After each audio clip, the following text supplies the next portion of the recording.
The overnight shift at the Maple Mart on South River Road wasn't a career, it was a sanctuary. In the quiet heart of Bedford, New Hampshire.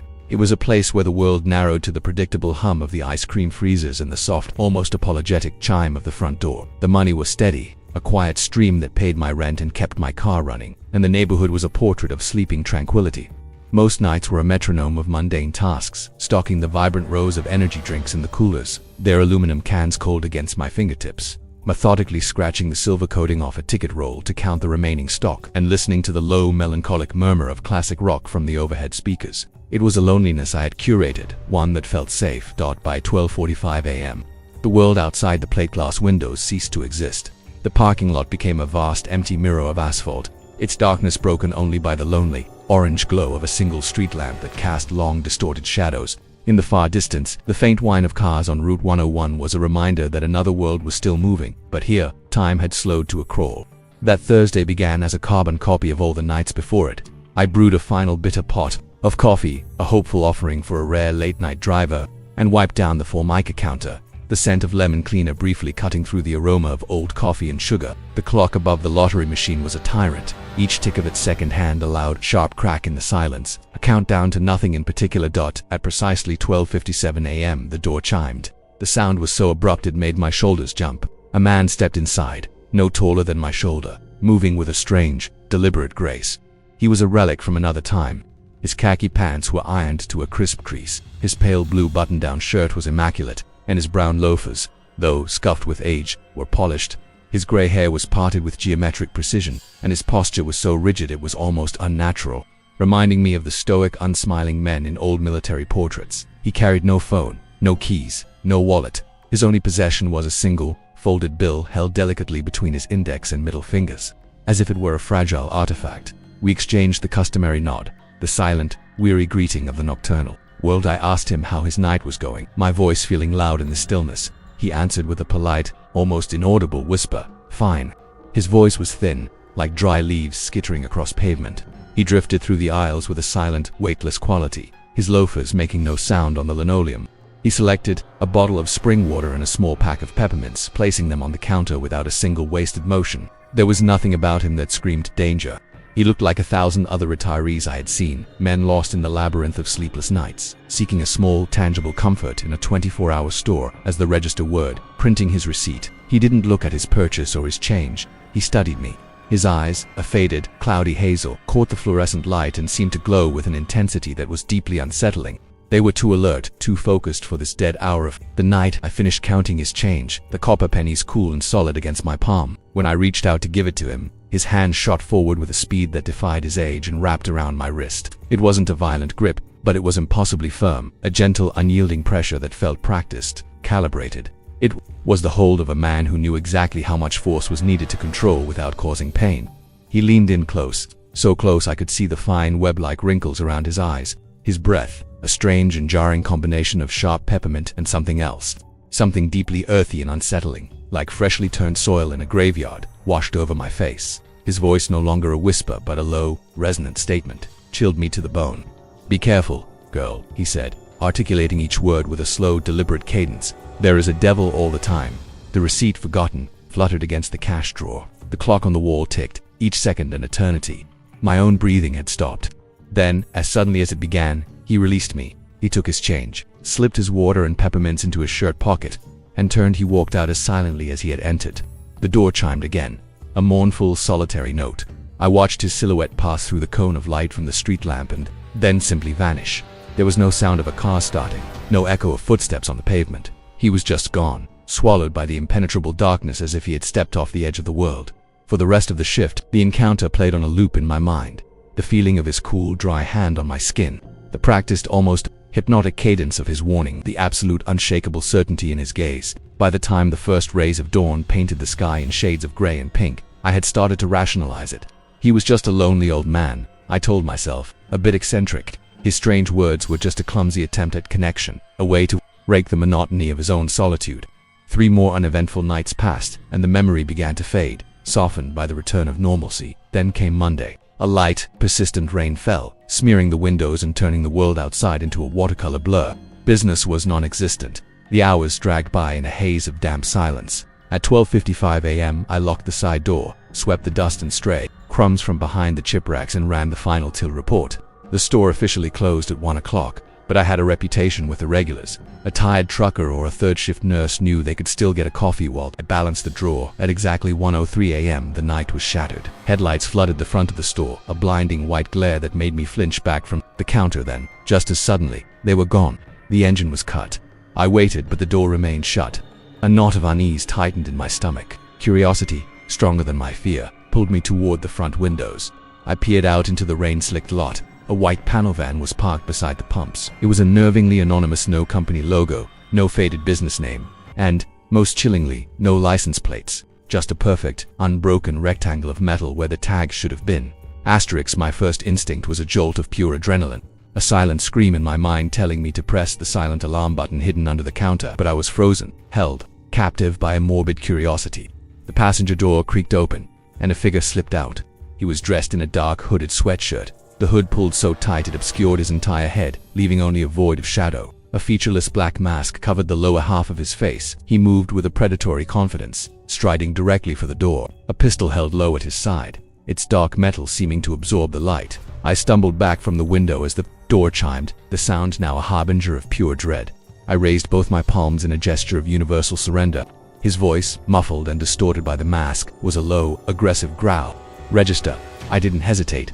My hands, clumsy and trembling, opened the drawer. I slid out the entire plastic tray, the bills and coins rattling, and placed it on the counter. He scooped every last bill into a bag with swift, practiced efficiency. "Safe," he demanded. "It's on a 12-hour time lock," I stammered, the words catching in my dry throat. "I can't open it." He let out a single, sharp curse, spun on his heel, and ran. The van's engine roared to life, and it sped off without headlights, disappearing into the drizzle and the night like a phantom dot. My fingers, numb and clumsy, finally found the smooth, cool surface of the silent alarm button. Dispatch stayed on the line, their calm, professional voice a lifeline in the swirling chaos of my fear. Until the first Bedford police cruiser sliced through the darkness, its blue and red lights painting the wet asphalt in frantic strobing colors. They took my statement, their questions a blur. They dusted for prints they knew wouldn't be there on a night like this. Then, they asked for the CCTV footage. We huddled around the small, grainy monitor in the back office. The tape showed the robbery exactly as it happened. The masked man's menacing entrance, the swift theft, the frustrated exit. But as we watched, my eyes were drawn to the van. Just as the passenger door slammed shut, the interior dome light had blinked on for a single, fleeting second. In that brief, accidental illumination, I saw the driver's profile. Narrow shoulders, a pale blue shirt collar, and a head of neatly parted gray hair. "It's him," I whispered, my own voice sounding alien to me. My pulse hammered against my ribs, a frantic drumbeat of terror and disbelief. The old man. From Thursday, the officers were skeptical until they pulled the footage from the previous Thursday side by side. The frames were an undeniable match. The same ironed khakis, the same stiff military bearing, the same precisely parted hair. The man who had warned me about the devil was the devil's chauffeur. The investigation became a quiet obsession for the local police and then the state troopers. Detective Mason, a man with tired eyes and a voice that carried the weight of too many grim stories, called me 2 days later. They had found the van, abandoned and partially hidden behind a wall of tangled brush on an old logging path in Bear Brook State Park. A footprint near the driver's side door was a perfect match to a print they had lifted from the floor of my store. The next morning, a task force swept the woods. They found an encampment, a squalid little setup wedged between massive glacial boulders. It was a thief's nest, a folding table, tarps strung between trees, and boxes of stolen goods from other late-night robberies. They arrested 3 mentor younger drifters with long records, and the older man, whose license identified him as Leonard Abbott, age 71. When they cuffed him, he was calm, his face a mask of placid indifference. He repeated a single chilling phrase over and over, calm as wind through pine: "There is a devil all the time."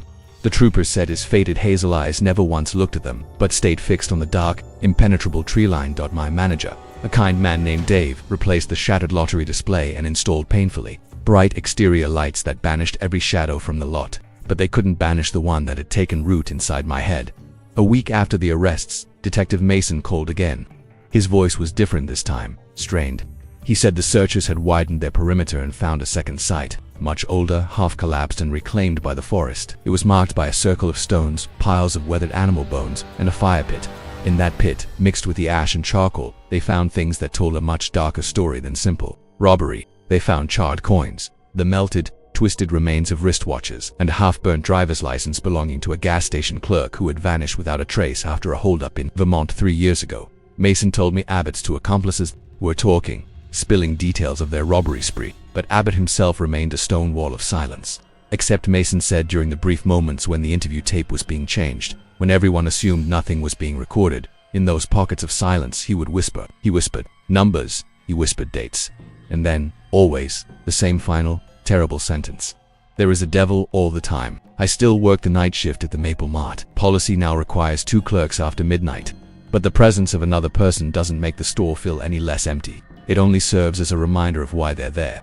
Sometimes, when the night is at its deepest and the only sound is the hum of the coolers, I think of Leonard Abbott. I think of his cool, firm grip, the smell of mint and grave dirt on his breath, and the fire pit in the woods. I think about the numbers he whispered, and I wonder how many other names and dates are lost in the static, how many other warnings went unheeded, and I know, with a certainty that freezes the blood in my veins, that the devil he spoke of was not his accomplice. It was him, and he is not always calm as wind through pine.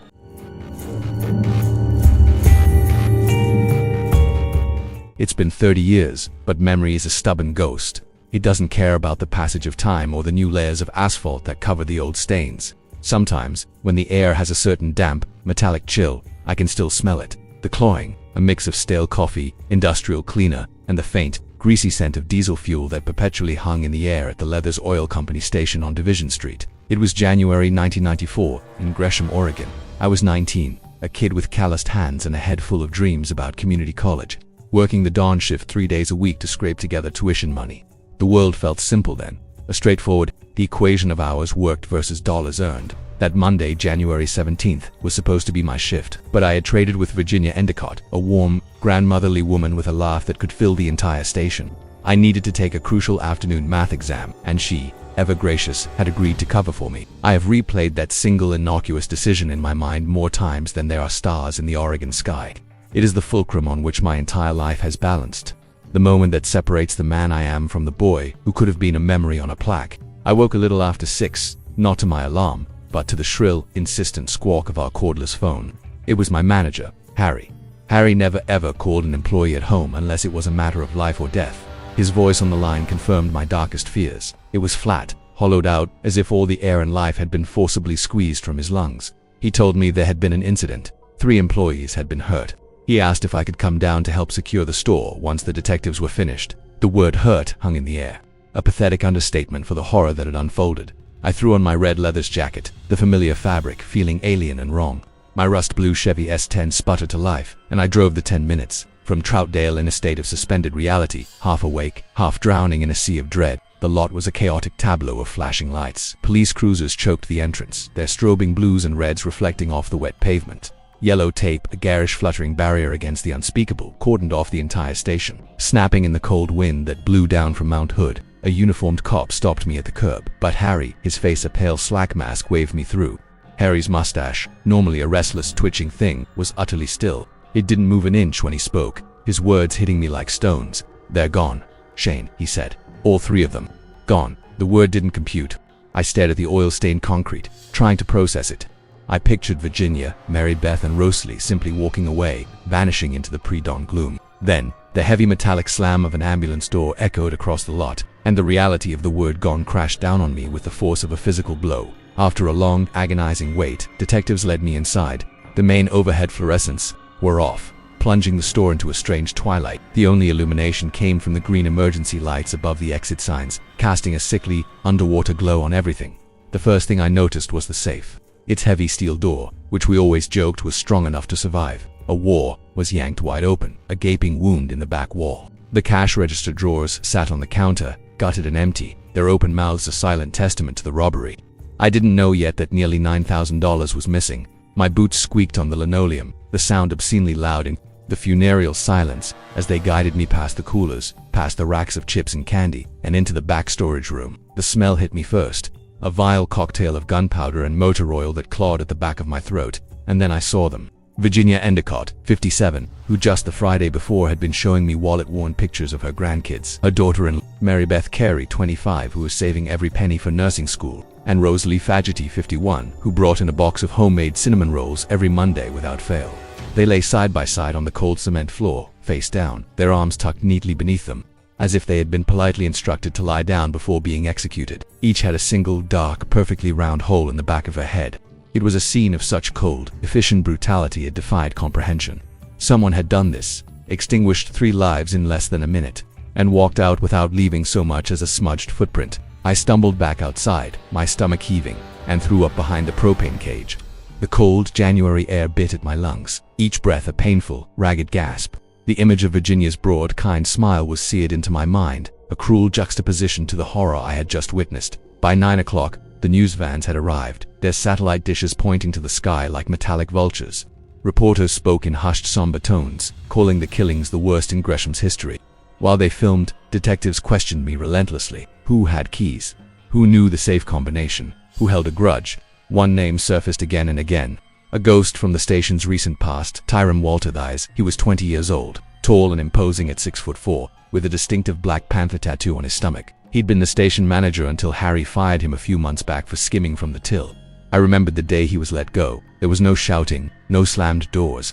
Tyrone had just stood there, his face an unreadable mask. Instead, he looked at Harry, then at me, then at the other clerks, his eyes moving slowly from face to face. It wasn't a look of anger. It was colder than that. It was a look of appraisal, of cataloging. It was as if he was memorizing every feature, every detail of our faces, filing them away for future reference. That night, the murders were the lead story on every channel. They showed his mugshot, a grainy image of a young man with angry eyes and dark hair pulled back tight. Police believed he had come in before sunrise with at least one accomplice, forced the women to open the safe, and then marched them into the back room to eliminate the witnesses. The news anchor warned he was armed, dangerous, and likely still in the area. Sleep was an impossibility that night. Every creak of our old ranch house, every rustle of leaves outside my window, became the sound of Tyrone thighs in the hallway, silencer in hand, coming to finish the job. The station remained closed for 3 agonizing weeks. Finally, a tip came in. An informant named Tyrone as the shooter. But by the time the arrest warrant was issued, he had vanished, melted into thin air. His accomplices, a cousin named Larry, sheriff, and a young woman who drove the getaway car, were caught. They both pleaded out and received 10-year sentences. 10 years would be out, living their lives, seeing their families. Virginia, Rosalie, and Mary Beth had lost every Christmas, every birthday, every tomorrow, forever. Years turned into decades. Gresham grew, new subdivisions and strip malls paving over the old landmarks, but the memory of the murders remained. A permanent stain on the town's conscience. America's Most Wanted aired a segment, then Unsolved Mysteries. Each program ended the same way, with a grainy photo of Tyrone, a silhouette slipping into the darkness, and the chilling caption, "The suspect remains at large." Last summer, on the 30th anniversary, I attended a candlelight vigil outside the station. A cold, fine drizzle fell, drumming softly on the canopies set up for the families. They placed photos on a folding table. Virginia, in a floral Easter dress, Rosalie grinning as she held a 4th of July sparkler, Mary Beth rocking her newborn son. When the pastor asked if anyone who had worked with them wanted to speak, I felt my legs moving before my brain gave them permission. I told the small, huddled crowd about how Virginia had once spent her entire lunch break replacing the starter motor in my truck, her hands covered in grease, just because she was tired of hearing it cough. I talked about Rosalie's cinnamon rolls and Mary Beth's dreams of becoming a nurse. My voice trembled, but for the first time the words felt like a release, not a burden, when it was over.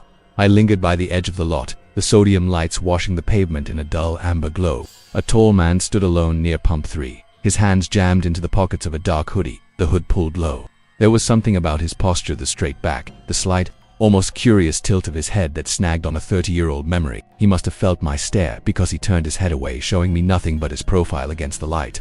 For a split second, the bottom of his jacket lifted, and I saw it, a glimpse of dark ink on his skin, right where a belly button would be. A curved, feline outline, a panther.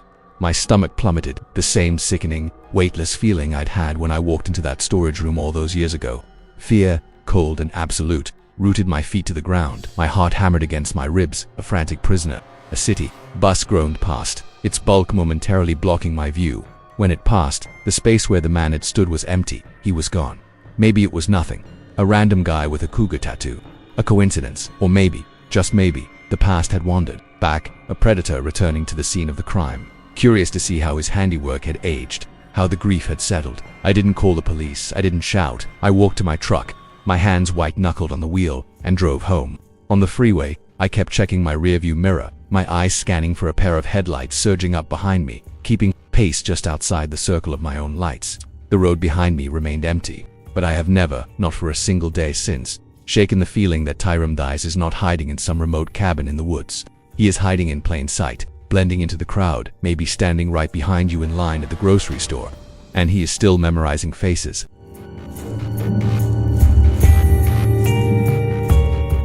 Working the third shift at the Speedway on Elm Street in Manchester was supposed to be a simple transaction. I gave the store my waking hours when the rest of the world was asleep, and in return it gave me enough money to keep my head above water. It was early April 2004, and the logic seemed sound. The nights were quiet, the work was mindless, stocking shelves, mopping floors, the occasional bleary-eyed customer, and the solitude was a welcome respite from the noise of the day. My first night alone on a shift was a Tuesday. The city had settled into a deep, dreamless slumber. The silence was so profound that it felt like a presence in the store, broken only by the low electrical hum of the drink coolers and the distant sigh of traffic on the highway.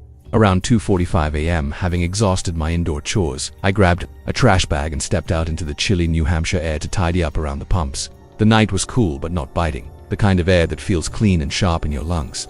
The store's bright, fluorescent lights carved a sterile island of safety out of the immense darkness that pressed in from all sides. Beyond this pool of light, Elm Street was a black, empty canyon dot. After picking up a few stray coffee cups, I moved over to the service island to refill the windshield washer fluid containers. The blue liquid sloshed noisily in a large plastic jug, the sound echoing unnervingly off the metal pumps. In that moment, I was acutely, uncomfortably aware of how utterly alone I was. A single, solitary figure in a vast, sleeping landscape. I had just finished filling the second container when a pair of headlights cut through the darkness down the street. I barely gave it a thought. A late-night traveler, a factory worker heading home. But the car wasn't just passing. It slowed, its approach deliberate, and turned into the lot. It was a Manchester police cruiser. My first thought was a flicker of annoyance. Had someone complained about the noise of the sloshing jug? The officer didn't seem to be looking for me, though. We drove slowly, his gaze fixed intently on the brightly lit interior of the store, his eyes scanning the area around the cashier's counter. He never even saw me standing in the shadows by the pumps. He parked his car abruptly in the fire lane, directly in front of the glass doors, and jumped out, moving with a controlled urgency that set my teeth on edge. Something was wrong. I dropped the now empty jug on the concrete beside the pump island, and hurried inside, my heart starting to beat a little faster. The door chimed as I entered, and the officer spun around, his hand instinctively moving toward his sidearm. He was startled, his eyes wide. "Oh, hey," I said, trying to sound casual, though my voice came out a little shaky. "What's going on?" He let out a deep breath, the tension visibly draining from his shoulders. "You scared me," he admitted, his gaze sweeping the empty store one more time. He was young, probably not much older than me, but his eyes held a weariness that spoke of long, difficult nights. "Listen," he said, his voice dropping to a serious, confidential tone. "The Dunkin' Donuts over on Hanover Street just got hit. Robbery. About 20 minutes ago. Hanover Street was 2 blocks away." A cold knot formed in my stomach. "Is the clerk okay?" I asked. "He's alive," the officer said, but the way he said it offered little comfort. "The thing is, this guy, he doesn't fit the usual profile. He didn't seem to be after the cash. It's like he's just out for a thrill. A dangerous one. He enjoys hurting people." He looked me straight in the eye, his expression grim. "The victim said he was playing with him, talking to him. We think he's still in the area, maybe looking for another target of opportunity. So, lock your doors, keep an eye out. Call us immediately if you see anything at all that seems off, you understand?" I nodded, my throat suddenly dry. "Yeah, okay, thanks for the warning." He gave the store one last look, then left, his cruiser pulling silently out of the lot and disappearing back into the night. He left behind a silence that was now charged with menace. I immediately locked the front doors, a direct violation of company policy. I didn't care, let them fire me. At least I'd be alive to look for another job. The next 15 minutes were agonizing. I paced the length of the store, from the coolers to the magazine rack, my senses on high alert. Every shadow seemed to shift and lengthen. Every distant sound was the footstep of the man the officer had described. The clock on the wall ticked with excruciating slowness. 3:15 a.m. came and went. The usual trickle of early commuters never materialized. The city remained dead to the world. Around 3:30, a new set of headlights pierced the darkness. My stomach clenched into a tight, painful knot. The car, an old beat-up sedan, the color of rust and shadow, didn't pull up to the pumps or the front door. It crept into the far corner of the lot, parking partially obscured by the overgrown bushes that lined the property's edge. It wasn't a police car. It wasn't a customer. Its engine idled, a low, predatory rumble that I could feel more than hear. And it just sat there. My mind raced, replaying the officer's words. "He enjoys hurting people. Was this him? Was he watching me, waiting for me to make a mistake, to step outside, to unlock the door? My hand went to the store phone, the cool plastic of the receiver slick with my sweat. I held it, my thumb hovering over the 9, but I hesitated. What if it was just some guy resting his eyes? I'd look like a paranoid fool. I decided to wait. To watch. After an eternity that was probably no more than 5 minutes, the driver's side door creaked open. A man stepped out. He was a silhouette, his face and form swallowed by a dark hoodie. He walked quickly, with an odd head-down posture, not toward the store, but toward the gas pumps. He stopped right where I had been standing earlier, his head bent as if he were examining something on the ground. I squinted, trying to pierce the gloom. He bent down and picked something up. It was the empty blue windshield fluid jug I had dropped. He held it for a moment, turning it over in his hands. Then, he looked up. His head snapped toward the store, his gaze finding me through the plate glass window with an unnerving, laser-like precision. Even at that distance, even through the glare of the lights on the glass, I felt his eyes lock onto mine.